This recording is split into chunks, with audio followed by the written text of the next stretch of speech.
There's no doubt that very reliable people are continuing to report seeing strange lights in the Brown Mountain area.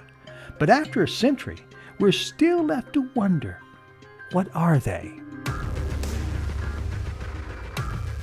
I always thought that there were people much brighter than me who have looked at them and tried to figure out what they are. And if they don't know, I'm not going to waste a lot of time trying to figure it out. I've always thought in my mind that they were some kind of rare gas or something coming out of the ground. I just think there's gases that are trapped in the earth, and then when it rains really hard, it releases the gases. And that's where you see the lights.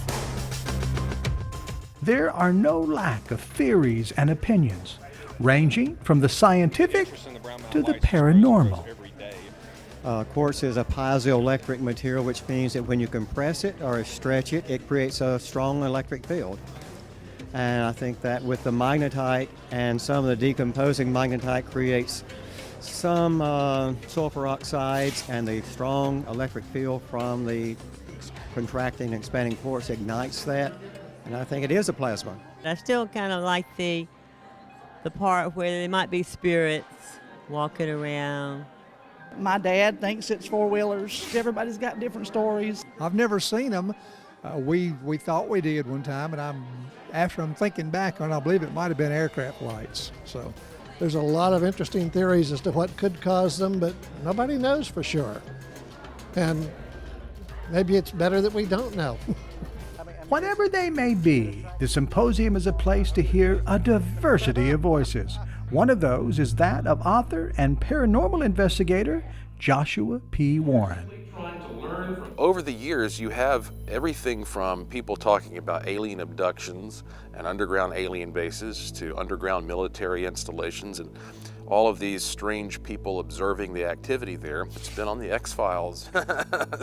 Another distinct viewpoint is that held by Appalachian State Physics and Astronomy professor Dr. Daniel B. Caton. UFO people, their last line of defense is, well, it's physics we don't understand yet. I don't approach it, of course, from a paranormal viewpoint. And I'm not out to beat down the paranormal guys, but come on, this is not E.T. Well, I think the Brown Mountain Lights themselves are technically paranormal. Some of the footage that we've gotten is completely inexplicable. We have put it through every test we've got. We cannot explain it. These men come at the subject from two very different directions, but even they have a few places where they've reached similar conclusions. Josh, what do you think the Brown Mountain Lights really are? I think that most of the Brown Mountain Lights are a natural phenomenon similar to ball lightning. I have taken a wide variety of scientists with me, gathered their expertise, talked to a lot of witnesses. Surprisingly, Professor Caton also shares that opinion. I think the best theory right now is that they're ball lightning. Ball lightning are these little globs of glowing gas that appear maybe even indoors, and they move freely, sort of horizontally, and they have time scales of seconds, tens of seconds, and then they dissipate. And they also agree on one other thing. They are extremely rare. I've been up there for 20 years, and I think I've only seen what I would consider Brown Mountain Lights about 6 times. So, truly mysterious lights, which I think are real. I think there's a real signal there, are much rarer than you might believe. I've probably been at Wiseman's View and Table Rock hundreds of times, if not thousands of times, and I can actually say I've only seen the Brown Mountain Lights, what I consider to be Brown Mountain Lights, 2 times. If it is ball lightning, what could be causing it?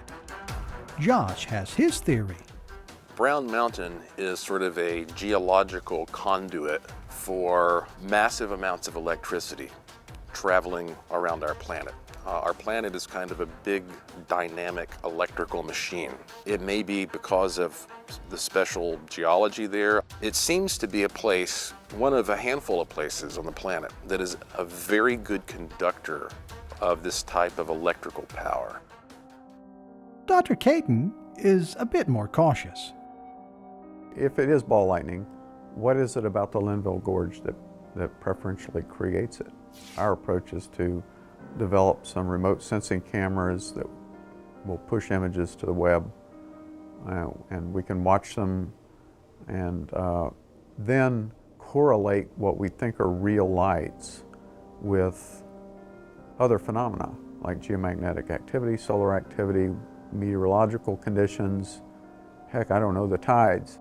But even if the Brown Mountain Lights are part of a natural phenomenon, I think they trigger a lot of very weird, even more paranormal stuff as sort of a byproduct. Wouldn't it be nice if we understood the Brown Mountain Lights? I know exactly how a rainbow works. I know the refractive optics. I know the dispersion. But that doesn't mean that I don't enjoy a rainbow. We would like to contribute some understanding so that we can know when and where to look.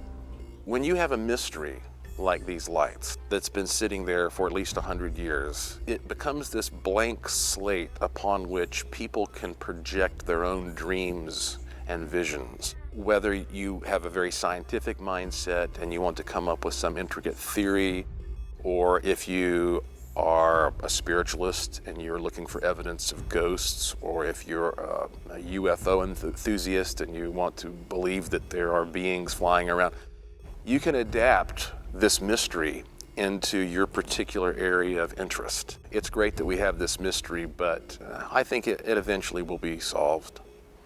And at that point, people will no longer be interested in guys like me.